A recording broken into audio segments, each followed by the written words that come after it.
bienvenue dans Au Quotidien. Au sommaire en ce mardi 16 décembre, la maison d'arrêt de Coulennes passée au crible lors d'une grande opération de fouille des cellules ce mardi.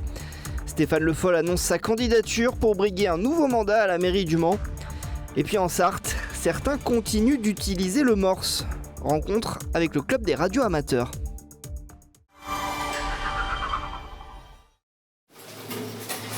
Une opération de fouille d'envergure à la maison d'arrêt des Croisettes ce mardi matin. 81 agents ont passé au peigne fin 35 cellules choisies en connaissance de cause.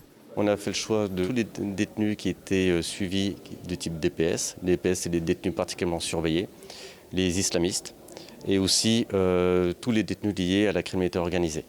Donc trafic de stupéfiants, trafic en bande organisée, trafic en main armée. Dans ce type de cellules, on était à peu près sûr de trouver. On les connaissait bien. On savait qu'ils étaient liés au trafic de portables en détention, trafic de stupéfiants en détention, par les projections, voire par drone.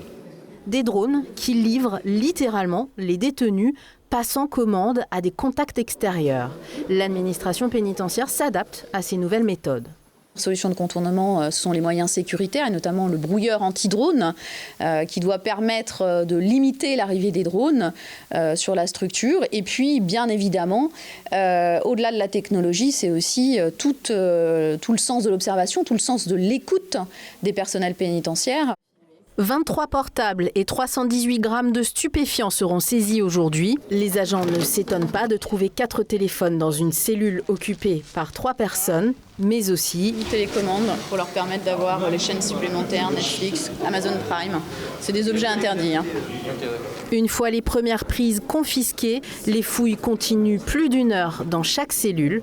Les objets illicites fabriqués à la main font aussi partie de ce quotidien de débrouille. Beaucoup de détenus qui détournent un petit peu ce qu'on leur propose ou ce qui est en cantine pour aménager leurs cellules. Alors, par exemple, là, il y a une corde à linge. La corde à linge, c'est un drap qui est déchiré, alors qu'il y a des étendoirs à linge en vente en cantine. Il y a un couteau de cantine pour celui-là, il n'est pas abîmé, mais il y en a qui le transforment en arme artisanale en l'aiguisant. Chaque contrevenant fait l'objet d'un signalement au parquet. Les juges prennent le relais. En interne, cela entraîne aussi une procédure disciplinaire avec un risque de retrait de remise de peine. Cette opération est aussi faite pour rappeler que le crime ne paie pas, que l'on soit dehors ou déjà en prison.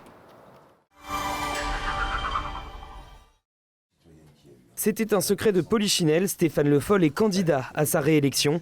Avec 3 priorités, le logement, la santé et l'éducation. Le nom de sa liste, composé d'une partie de la majorité sortante, Le Mans nous rassemble.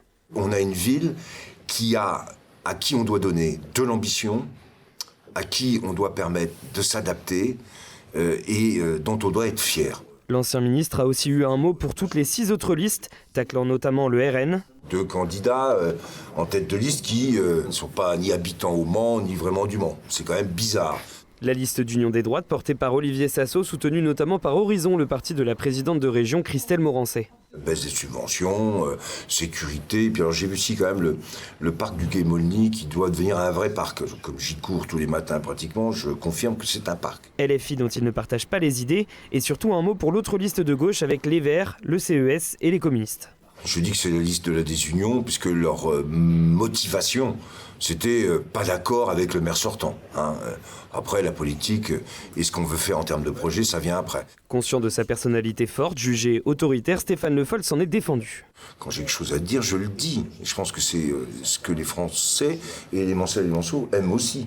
Même s'il nourrit quelques regrets sur son mandat, le maire du Mans, depuis juin 2018, estime avoir rempli plus de 90% de ses promesses de campagne et espère maintenant rassembler les forces politiques autour d'un programme qui sera divulgué en janvier. On ne transige pas sur le projet, ni sur l'engagement qui est pris, ni sur la cohérence politique. Si ça intéresse des gens, il n'y a pas de problème. Au contraire, je suis très ouvert. Et en fait, au fond, très sympa.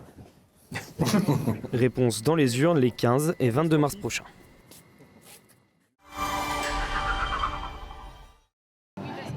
Une grève intersyndicale devant le site de Groupama au Mans. Les salariés grévistes ont débrayé 1 heure ce mardi après-midi. Les syndicats demandent une augmentation générale pour l'ensemble des salariés de Groupama Centre-Manche. Une augmentation en bloc, refusée par la direction lors des négociations annuelles. La direction préfère cibler les plus bas salaires qui seront revalorisés de 1% et attribuer des augmentations en fonction de la performance. Les syndicats prévoient un second acte de mobilisation en janvier si leurs revendications ne sont pas acceptées.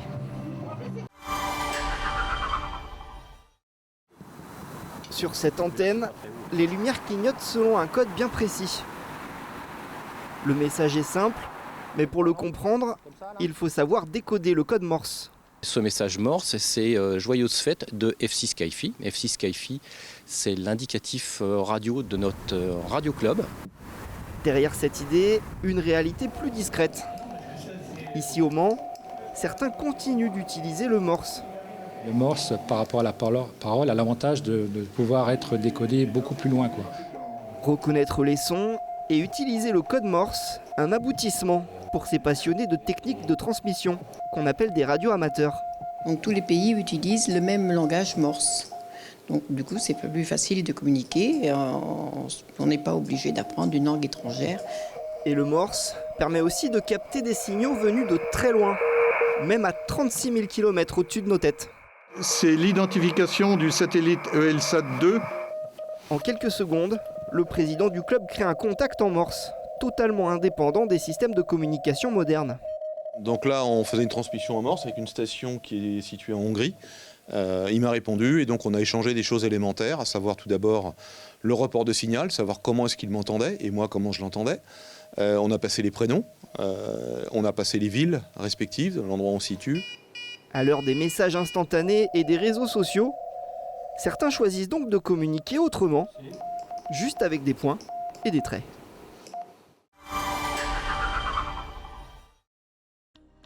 Vos prévisions météo pour le mercredi 17 décembre avec des températures légèrement plus fraîches que la veille mais bien au-dessus des normales de saison avec 7 à 8 degrés attendus. Un ciel nuageux et du brouillard dans le sud du département. L'après-midi, les nuages restent et les températures n'augmentent pas beaucoup, entre 8 et 10 degrés partout sur le territoire.